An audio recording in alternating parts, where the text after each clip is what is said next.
চরম পড়তের 25-এর আরেকটি পর্বে আপনাদের সবাইকে শুভেচ্ছা। আজ একটি অন্য বিষয় নিয়ে আলাপ করব। ইতিহাস, নিজের চোখে দেখা।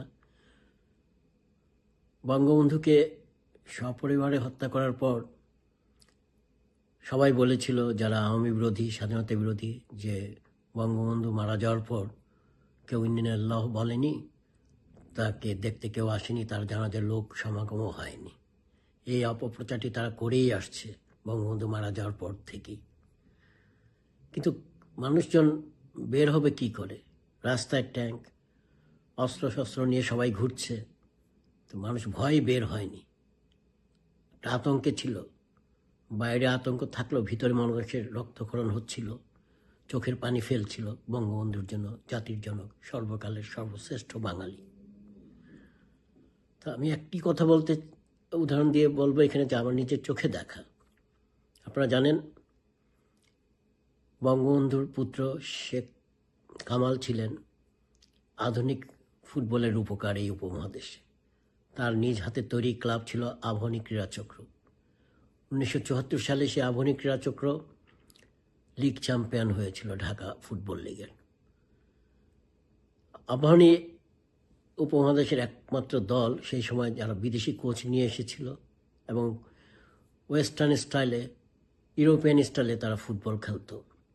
এবং তারা দলও গঠন করেছিল অন্যান্য দলের সেরা প্লেয়ারদের নিয়ে, মোহামেডান, বিআইডিসি, ওয়ান্ডারার্স, ভিক্টোরিয়া, ওয়ারি, রহমতগঞ্জ থেকে। তাই যখনই মাঠে নামতো আবাহনী ফুটবল দল ঢাকা স্টেডিয়ামে, কোনো সমর্থনই পেত না, কেন সবারই ভিতরে একটা চাপা ক্ষোভ ছিল যে আমাদের প্লেয়ার নিয়ে, ভালো ভালো প্লেয়ারগুলো নিয়ে তারা এই দল গড়েছে, তাই কোনো সমর্থন পায়নি। তাই শেখ কামালের একটা চাপা দুঃখ ছিল মনে, যে এত ভালো ফুটবল খেলে টিমটা, তার দল চ্যাম্পিয়নও হয়, কিন্তু কোনো সমর্থন পায় না। এই দুঃখটা তার ছিল খুবই। এই আবাহনী দল কিন্তু 1974 সালে সেই বিখ্যাত আইএফএ শিল্ডে অংশগ্রহণ করে সেমিফাইনালে চলে গিয়েছিল। বিশেষ করে কোয়ার্টার ফাইনালে টাই ব্রেকারে তারা যেভাবে টালিগঞ্জ অগ্রগামীকে হারিয়েছিল, তা সেই বেতারের ধারাবিবরণী এখনও আমার কানে বাজছে। তখনকার সেই অজয় বসু এবং অজয় রায় এবং কমল বসুর কণ্ঠে, যে এত দেখে তারা বলে যে আবাহনীতে সেই আধুনিক ফুটবল খেলছে ইউরোপিয়ান স্টাইলে। যাই হোক, বঙ্গবন্ধুকে সপরিবারে হত্যা করার পর লিগ চ্যাম্পিয়ন আবাহনী, সেই অগাস্ট মাসে তাদের খেলা ছিল, তারা খেলবে কি না এই নিয়ে ছিল একটি সংশয়। কিন্তু ক্লাবে মিটিংয়ে সবাই সিদ্ধান্ত নেয় যে শেখ কামালের স্মৃতি রক্ষা করতেই টিম মাঠে নামবে সেই অগাস্ট মাসেই। এবং তাদের পরবর্তী খেলা পড়েছিল খুব সম্ভবত 27শে আগস্ট 1975 সালে, আর বঙ্গবন্ধুকে হত্যা করা হয় 15ই আগস্ট। কিন্তু প্লেয়াররা, কর্মকর্তারা ভাবতে লাগলেন যে এমনিতে যখন আওয়ামী লীগ ক্ষমতায় ছিল, বঙ্গবন্ধু বেঁচে ছিলেন, শেখ কামাল বেঁচে ছিলেন, তখনই মাঠে নামতে তাদের অনেক প্রতিকূলতা সম্মুখীন হতে হয়েছিল। ইট পাটকেল, চিৎকার, দো চিৎকারে তাদের মাঠে নামতে হতো। আর এখন তারা তো ভীষণ নিরাপত্তাহীনতায় ভুগতেছিলেন। তাই সিদ্ধান্ত হলো যে কেউ ক্লাব থেকে যাবে না একসাথে টিম, যে ব্যক্তিগতভাবে সিভিল ড্রেসে পরে স্টেডিয়ামে যাবে এবং সেখান থেকে যে খেলোয়াড়দের রুম থেকে তারা মাঠে নামবে। তো সেভাবেই যাওয়া হলো। তার কথাগুলো আমি শুনেছিলাম আমার পাড়ারই বন্ধু টুটুলের কাছ থেকে। তাই সেদিন খেলা ছিল দিলকুশা স্পোর্টিংয়ের সাথে। স্টেডিয়াম ভর্তি দর্শক, দিলকুশা স্পোর্টিং আগেই নেমে গেছে, আবাহনী নামবে।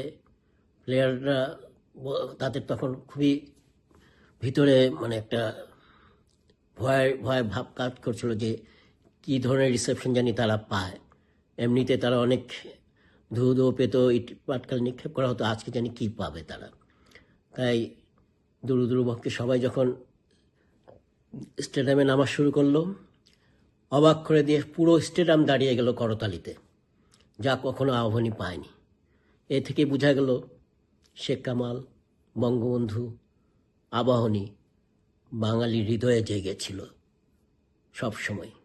তা আরও বেশি প্রকাশ পেল তাদের হত্যাকাণ্ডের পর।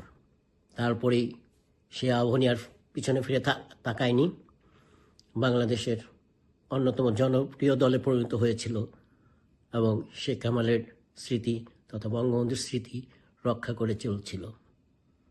যাই হোক, এটা একটা প্রমাণ যে ঠিকই বঙ্গবন্ধুকে, তার পরিবারকে, তার ছেলের দল আবাহনীকে সবাই মনে ধারণ করেছিল।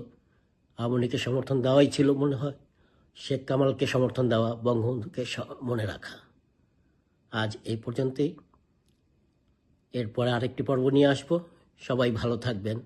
জয় বাংলা, জয় বঙ্গবন্ধু। বাংলাদেশ চিরজীবী হোক।